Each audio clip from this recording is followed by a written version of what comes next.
नमस्कार दोस्तों, मैं विनोद कुमार एक बार फिर से आप सभी का सामान्य हिंदी यूट्यूब चैनल में स्वागत करता हूं। आज हम वर्णमाला का स्वर के बारे में कल हमने पढ़ा था, तो उसी कड़ी को आगे बढ़ाएंगे आज। तो स्वर कल हमने पढ़े थे कि स्वर के बारे में, तो स्वर के दो प्रकार पढ़ लिए थे कल। एक तो हमारा है उत्पत्ति के आधार पर स्वर, तो उत्पत्ति के आधार पर देखा था। दूसरा हमने देखा था मात्रा के आधार पर, स्वर। ठीक, तो उत्पत्ति के आधार पर दो देखे थे। पहला था हमारा मूल स्वर, दूसरा था संधि स्वर। और संधि स्वर को भी हमने दो भागों में बांटा था। संधि स्वर को दो भागों में बांटा था। एक तो था हमारा दीर्घ स्वर, दूसरा था संयुक्त स्वर। तो ये इतना देखा था कल। जिन्होंने नहीं देखा वो ये पुराना वीडियो देखे वर्णमाला का, तब जाके आपको पूरी चीज़ें क्लियर हो जाएंगे, आराम से समझ में आ जाएंगे और परेशान होने कोई ज़रूरत नहीं है। सारी चीज़ें यहीं पर क्लियर हो जाएंगी आपकी। और मात्रा के आधार पर हमने देखा था मात्रा के आधार पर तीन भेद है। उत्पत्ति के आधार पर दो भेद है, फिर संधि स्वर के दो भेद हो जाते हैं और मात्रा के आधार पर स्वर के दो भेद है। तीन भेद है। मात्रा के आधार पर स्वर के तीन भेद है। पहला था हमारा मूल स्वर, ह्रस्व स्वर, ठीक, या इसी को ही एकल स्वर भी बोलते हैं, एकल। फिर आता है दीर्घ स्वर, और तीसरा हमारा प्लुत स्वर। तो इनके बारे में कल हमने बात की थी। आज हम बात करेंगे। तो तीसरा है, ये पहला और ये दूसरा हो गया हमारा। ठीक, तो आप इसे पहला ये, दूसरा ये और तीसरा अब ये यहाँ से स्टार्ट होगा। तो तीसरा हमारा था जीभ के प्रयोग के आधार पर। जीभ के प्रयोग के आधार पर, कि जीभ के प्रयोग के आधार पर स्वर को कितने भागों में विभाजित किया, प्रयोग के आधार पर। और अगला है हमारा कि मुख द्वार खुलने के आधार पर, जो हमारा मुख द्वार है उसके खुलने के आधार पर। तो एक डायग्राम है, इससे ये दोनों क्लियर हो जाते हैं। ठीक है, डायग्राम देखिए। सबसे पहले तो इस तरह से ऐसा बना लीजिए, इससे सारी चीज़ें क्लियर हो जाएंगी। आपको घबराने की कोई ज़रूरत नहीं है आपको।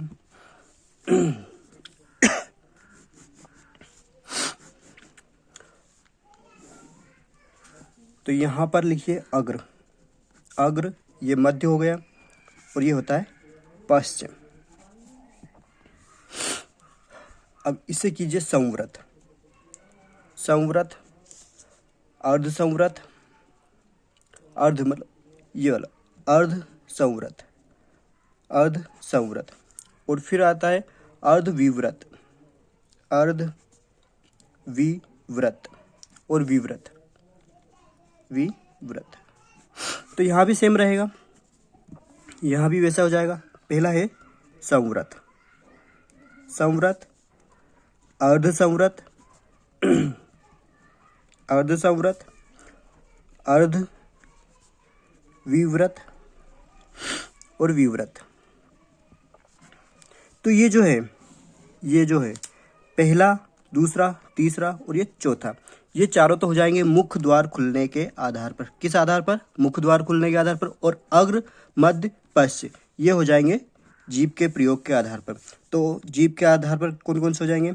अग्र हो जाएगा, मध्य हो जाएगा, पश्च हो जाएगा। तो तीन प्रकार से स्वर को विभाजित किया है। किस आधार पर? जीभ के प्रयोग के आधार पर स्वर को तीन भागों में विभाजित किया है। अग्र हो गया, मध्य हो गया, पश्च हो गया। और मुख द्वार खुलने के आधार पर तो चार भागों में, मुख द्वार खुलने के आधार पर चार भाग है और इसके हैं तीन भाग। ये तीन भेद है। अब इनके देख लीजिए। यहाँ पर अग्र में जैसे जो जीभ का अगला वाला हिस्सा है तो उससे ई और ई, किसका? ई और ई, ठीक है। यहाँ से ये संवृत भी हो जाएंगे और अग्र भी हो जाएंगे। तो ई और ई। फिर उसके बाद में अर्ध संवृत, मतलब जिनके आधा खुले मुंह, ए हो जाएगा यहाँ पर। फिर है विव्रत, आई हो जाएगा। और ये जो आ है इसे हम उदासीन भी बोलते हैं, ये मध्य हो जाएगा यहाँ पर आ। तो इसमें इस लाइन में जितने भी आएंगे वो जीवा के आ मतलब मध्य में उच्चारित होंगे यहाँ पर जितने भी आएंगे, और ये जो है अग्र से उच्चारित होंगे। तो ये लाइन है जहाँ पर क्रॉस हो रहे हैं, देखना आप समझ में आ जाएगा आपको इस तरह से ये। तो अर्ध स्वर ए, अर्ध विव्रत, अर्ध संवृत हो गया ए, और अर्ध विव्रत आई हो गया, और ये जो है ये भी अर्ध विव्रत रहेगा। ठीक है, अर्ध विव्रत ये वाली लाइन पे जितने भी हैं सब अर्ध विव्रत रहेंगे, और इस पे जितने भी आएंगे वो अर्ध संवृत होंगे, और संवृत ऊपर वाली लाइन पे आएंगे। तो यहाँ पर ई और ई पश्च स्वर में देखिए एक ऊ है और बड़ा ऊ, ऊ और ऊ, और यहाँ पर अर्ध संवृत ओ हो गया। और अर्ध विव्रत की बात कर ली जाए तो औ होता है औरत वाला, औरत वाला, और एक जो कॉलेज में हम ऊपर लगाते हैं ओ, ओनेस्ट वाला, उस तरह से। तो ये वाला ओ हो जाता है, और आ है एक, आ हो जाता है हमारा बड़ा आ विव्रत। तो यहाँ से आप सभी को समझ में आ गया होगा। इस तरह से डायग्राम्स आप आसानी से समझ सकते हैं जीभ के प्रयोग के आधार पर। ठीक है, तो 3 भागों में विभाजित किया गया जीभ के प्रयोग के आधार पर, अग्र है, मध्य, पश्चिम। तो ई और ई, यदि ई और ई को बोलेंगे हम तो जीभ का जो अगला हिस्सा है, जीभ का अगला हिस्सा, उसका प्रयोग होगा। और मध्य, मध्य में आ। तो जीभ की बीच की बात है, जैसे ये हमारी जीवा है, समझिए इस तरह से हमारी जीवा है। ठीक है, ये हमारा कंठ है, यहाँ पर कंठ है, कंठ, और ये हमारी जीवा है। अब इसे 3 हिस्सों में, 3 हिस्सों में डिवाइड किया, 1, 2 और ये 3। तो ये पहला हिस्सा, ये दूसरा हिस्सा, ये तीसरा। तो इसे हमने अग्र कहा है, अग्र, और इसे मध्य कहा है, और इसे कहा है पश्चिम। ठीक है, मतलब पिछला, सबसे पिछला हिस्सा जो कंठ से सटा हुआ हो, सबसे जहाँ से हमारी जीवा स्टार्ट होती उस भाग थोड़ा आगे वाला। तो ये तीसरा भाग है, ये मध्य वाला है, और ये पश्चिम वाला है। तो यहाँ से देखिए अग्र, अग्र भाग में ई और ई, ई ई बोलिए अब। तो अग्र से ए, अग्र से आई, अग्र से। तो ये चारों जो हैं ये अग्र से हो रहा है। तो जीभ के प्रयोग के आधार पर देखिए अब यहाँ से पहला डालिए, जीभ के प्रयोग के आधार पर, प्रयोग के आधार पर। यहाँ से आपको घबराने की कोई ज़रूरत नहीं है, सारे प्रश्नों के जवाब दिए जाएंगे। किस तरह से प्रश्न एग्जाम में पूछे जाते हैं सारा बताया जाएगा आपको। तो यहाँ पर पहला है जीभ के प्रयोग के आधार पर। तो जीभ के प्रयोग के आधार पर हम 3 भागों। तो पहला है अग्र। तो अग्र में जिसमें जीवा का आगे वाला हिस्सा, ये वाला हिस्सा जब काम करेगा, ये वाला, तो कौन कौन से हैं? एक तो ई हो गया, बड़ी ई हो गया, ए हो गया और आई हो गया। तो ये चारों हैं, देखिए यहाँ पर ई ई ए आई, क्योंकि इसी लाइन पर है, ये चारों इसी लाइन पे है अग्र वाले में। तो ये हो गए अग्र। फिर उसके बाद मध्य। मध्य में देखिए, तो मध्य में क्या है, सिर्फ आपको मध्य में दिख रहा होगा आ, तो इसमें मध्य में हो जाएगा आ। ठीक है, मध्य में आ, इसे कहीं कहीं उदासीन भी कहते हैं, उदासीन भी कहा जाता है। ध्यान रखिए, आ को उदासीन भी कहा जाता है। ये नोट करके लिख लेना कहीं भी कि आ जो है, आ स्वर, इसे उदासीन की संज्ञा दी गई है। मध्य हो गया, तो मध्य में क्या है, आ हो गया। अब पश्च की बात कर ली जाए। पश्च स्वर, जीभ के प्रयोग के आधार पर बात हो रही है, तो जीभ के प्रयोग के आधार पर स्वर। तो पहला है ऊ, फिर बड़ा ऊ, और ओ, औ, और अपना हो जाएगा ओ, जो कॉलेज में लगता है ऊपर, ओनेस्ट वाला, वो वाला। कोक, कोक में लगता है। तो इस तरह से ये 5 हो जाते हैं पश्चिम।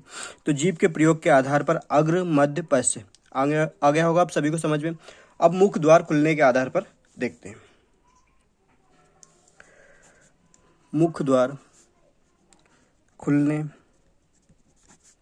के आधार पर, मुख द्वार खुलने के आधार पर। तो पहला हमने देखा था संवृत। इसमें देखिए संवृत है, पहला है संवृत।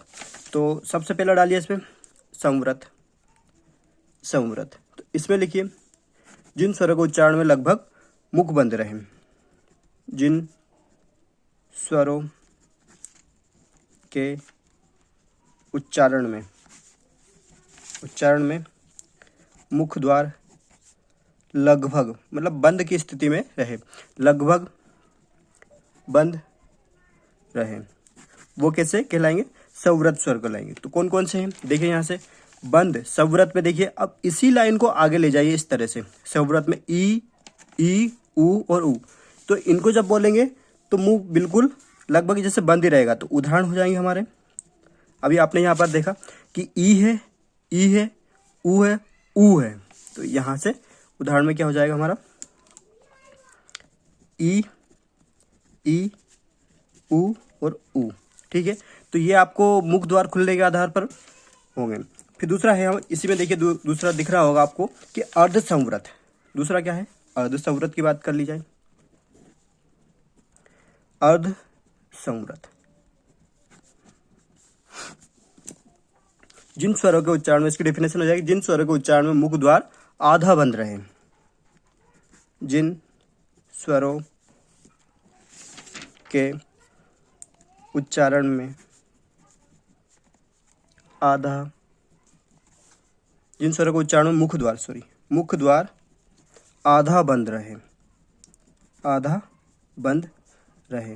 ठीक है, तो ये कहलाएंगे अर्ध स्वर और ये कहलाएंगे, तो यहाँ देखिए कौन कौन से, ए से एडिगा और ओखलीगा। ये तो ये जो है उदाहरण के लिए इसमें देखिए, उदाहरण में ए और ओ, तो ये दो हो जाएंगे हमारे अर्ध संवृत, मतलब जिन स्वरों के उच्चारण में मुख द्वार आधा बंद रहे वो कैसे कहलाएंगे?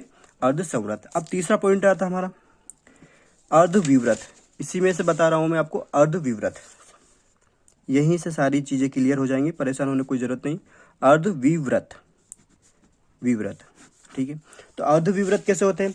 जिन स्वरों के उच्चारण में मुख द्वार आधा खुलता हो, मतलब इसमें तो आधा बंद रहता है लेकिन इसमें आधा खुलता हो, जिन स्वरों के उच्चारण में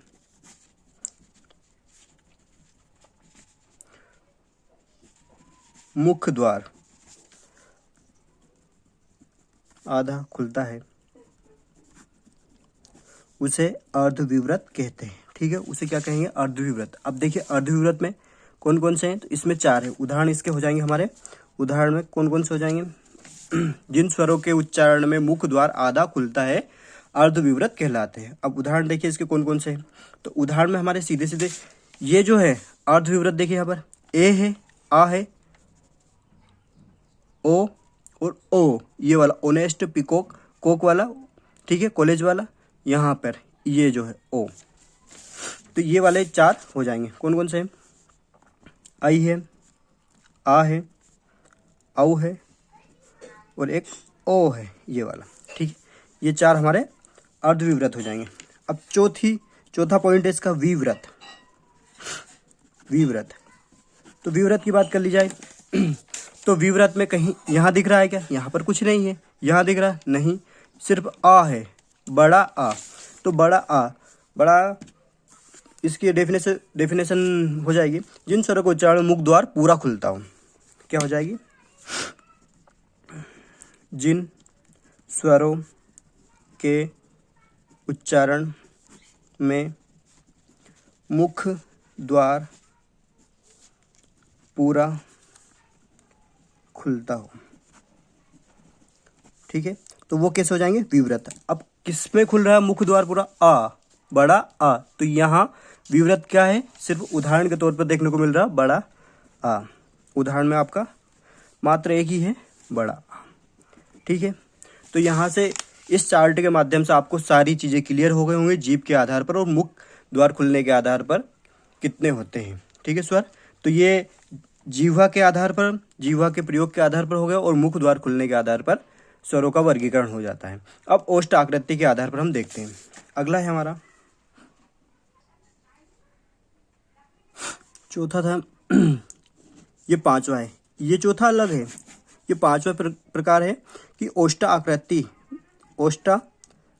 ओष्टाकृति के आधार पर, ओष्टाकृति के आधार पर, ठीक है, ओष्टाकृति के आधार पर स्वरों का वर्गीकरण देंगे। तो ओष्टाकृति के आधार पर स्वर के दो भेद हैं, स्वर के दो भेद हैं।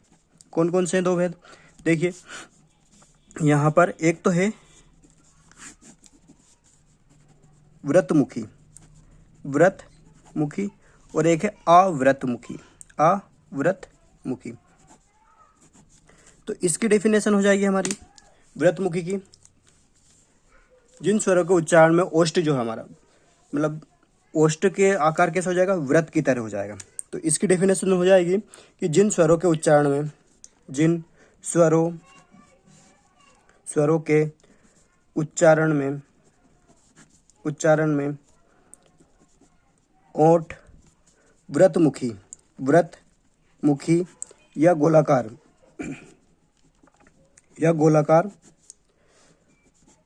हो जाते हैं, उन्हें हम व्रतमुखी कहते हैं। कैसे? गोल हो जाएंगे। तो जो हमारा ओष्ठ है, ओष्ठ कैसा हो जाएगा? इस तरह से गोल हो जाएगा पूरा। तो कौन कौन से हैं? देखिए जैसे ऊ है, उदाहरण के तौर पर देखिए आप, उदाहरण छोटा ऊ, बड़ा ऊ, ओ, औ,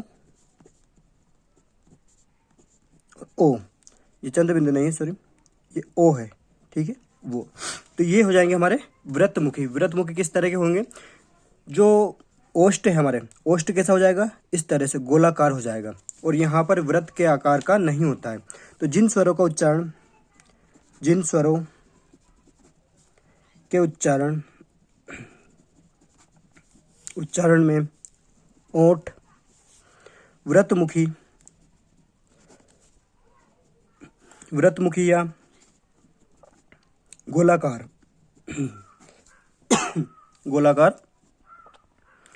नहीं होते हैं, वे अव्रतमुखी कहलाते हैं, अव्रतमुखी कहलाते हैं। कौन कौन से हैं? उदाहरण के तौर पर देखिए, जो बच गए हैं इसी के उदाहरण एग्जाम्पल है। जैसे है आ, ई,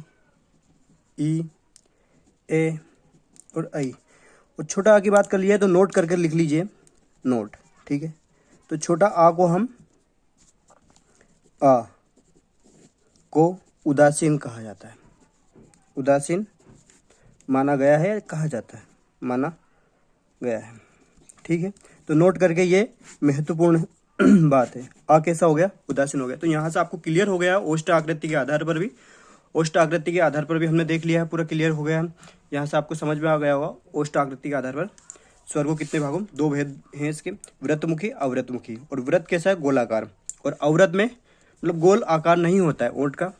जैसे ई है, ई तो इस तरह से रहता है, ओठ का आकार इस तरह से रहता है, ठीक है। तो इस तरह से ओठ का आकार रहता है, लेकिन इसमें क्या हो जाता है? गोल हो जाता है, ओठ का आकार गोल हो जाता है व्रतमुखी में। तो यहाँ से आप सभी को समझ में आ गया होगा।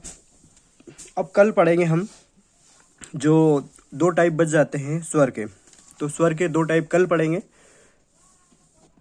ठीक है। तो आज का वीडियो हम यहीं समाप्त करते हैं। धन्यवाद।